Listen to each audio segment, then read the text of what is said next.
Bonjour à toutes et à tous, bienvenue sur un nouvel opus de ma chaîne YouTube consacrée à l'eau alcaline ionisée. On reparle aujourd'hui des polluants et vous avez ici ce verre devant vous, ce schéma de ce verre dans lequel, vous le voyez, on voit différents polluants, que ce soit arsenic, le chlore, le plomb, l'aluminium, les nitrates, les trilaométhanes, les résidus fluorés. On pourrait également parler des résidus médicamenteux. Et vous le savez aujourd'hui, évidemment, l'eau est au cœur de plus en plus de polémiques révélées au travers de tous les grands médias. Et on va donc parler aujourd'hui évidemment de quelle manière on peut justement se débarrasser d'une partie de ces polluants. Alors je vous le rappelle, cette chaîne YouTube ne fait aucune allégation médicale. L'eau alcaline ionisée ne peut se substituer à aucun traitement médical, quel qu'il soit. Si vous êtes malade, seul un professionnel de santé pourra poser un diagnostic et vous proposer des solutions.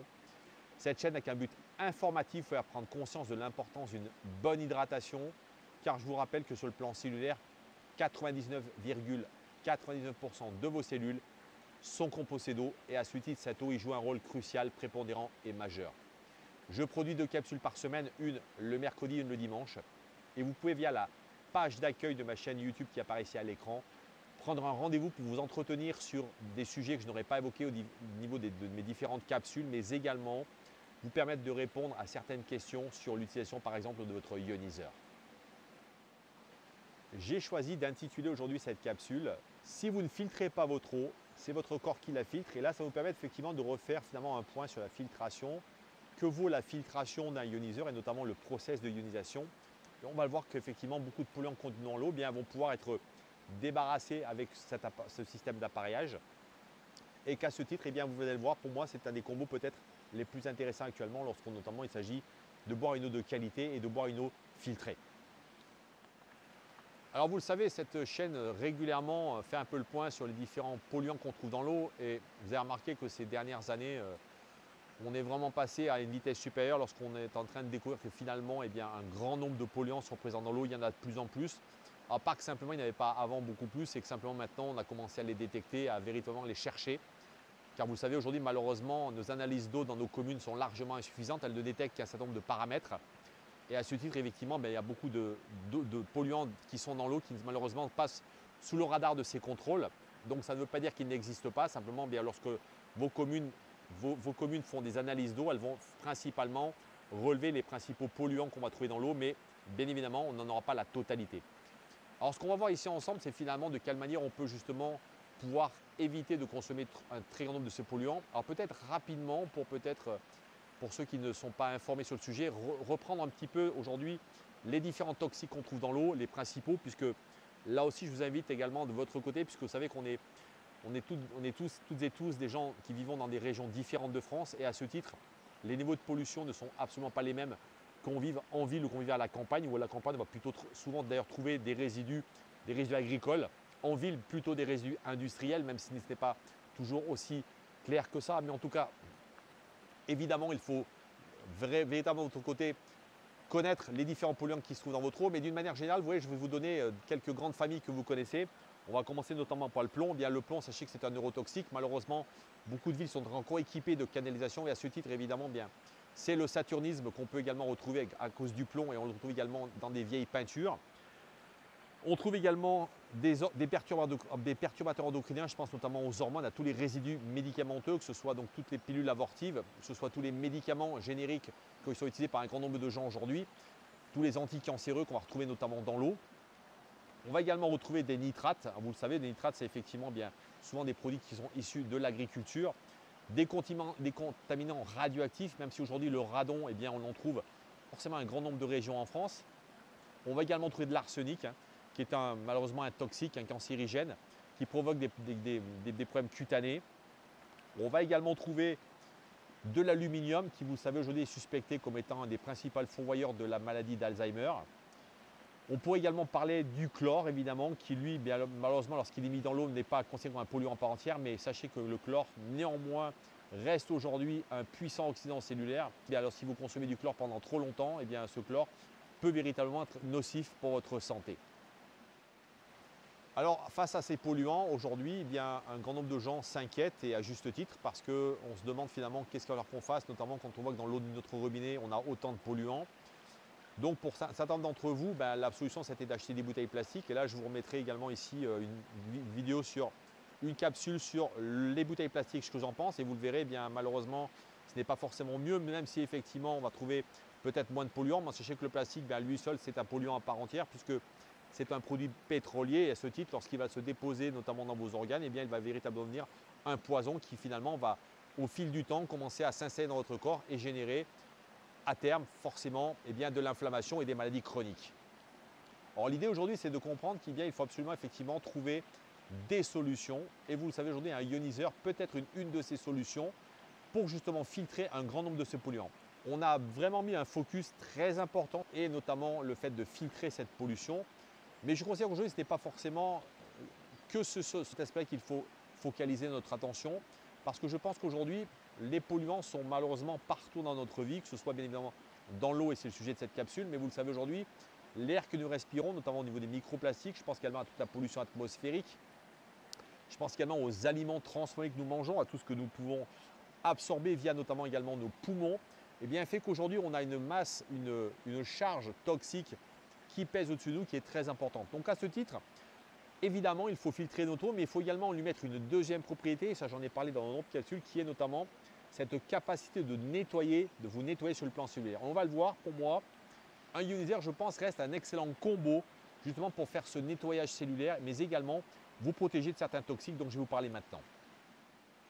Ce qui est tout à fait intéressant dans l'utilisation d'un ioniseur, qui justement, ce ioniseur finalement, vous voyez, est finalement le combo d'une certaine manière, finalement, d'une filtration double. La première, c'est une filtration charbon actif, qui je vous rappelle est un charbon actif 3 couches. Je vous mettrai d'ailleurs ici en description la vidéo que j'ai faite assez complète sur justement ce charbon actif, mais également par le processus de ionisation lui-même qui induit notamment lorsque le flux d'eau va être séparé en deux. On va avoir sur la partie, donc le petit tuyau de votre ioniseur, donc la partie des résidus acides, on va avoir un grand nombre de polluants qui vont être attirés puisque le principe d'ionisation justement c'est de pouvoir attirer des minéraux acides et souvent donc des minéraux qui sont polluants et je pense en l'occurrence déjà au nitrate et au phosphate.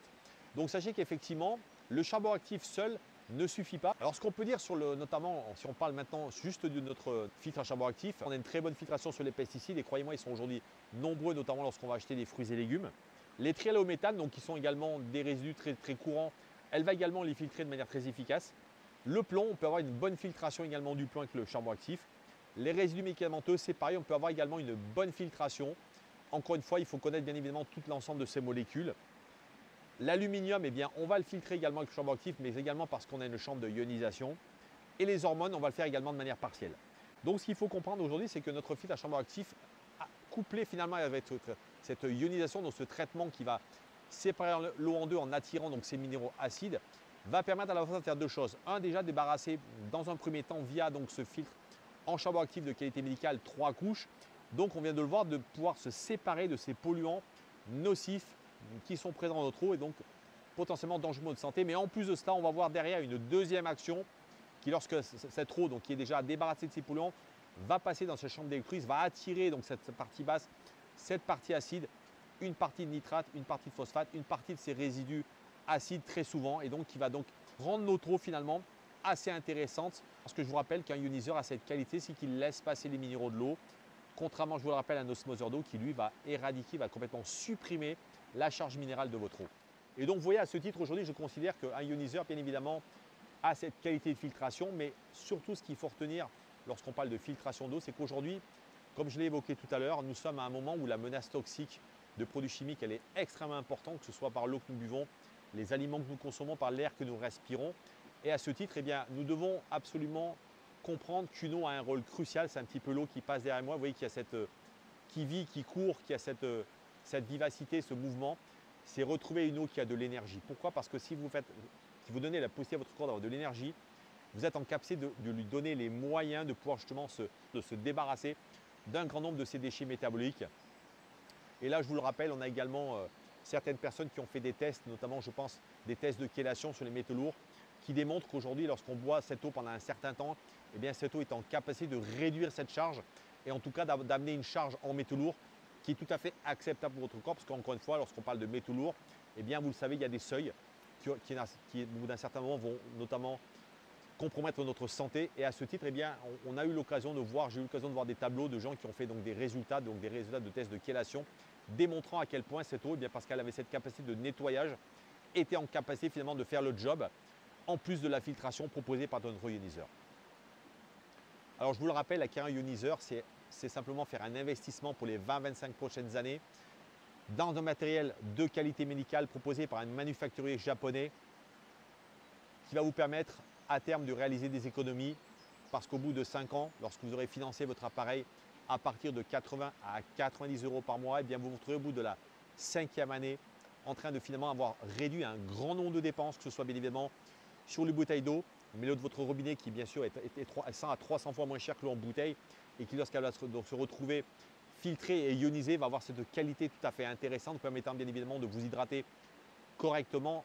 Mais en plus de ça, et ça c'est vraiment un bonus d'un ioniseur, c'est effectivement de découvrir l'ensemble du spectre du pH, que ce soit les eaux acides ou les eaux très alcalines, vous permettant de faire de la désinfection à domicile, de pouvoir l'utiliser notamment pour votre peau, mais également pouvoir l'utiliser en termes de dégraissant ou également pour nettoyer vos fruits et légumes, mais également dans sa capacité anti-inflammatoire pour simplement vous calmer notamment, vous voyez, des douleurs ou peut-être simplement sur un bleu par exemple. C'est un outil écologique, innovant qui répond finalement à notre époque, à savoir une charge de plastique moins importante, mais également une charge de produits chimiques beaucoup moins importante.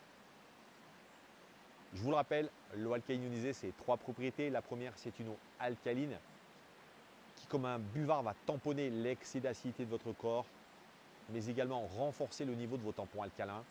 La deuxième, c'est une eau antioxydante, anti-âge, anti-rouille, qui, à la manière du vernis sur la peinture d'une voiture, va empêcher la corrosion et la perforation de votre véhicule.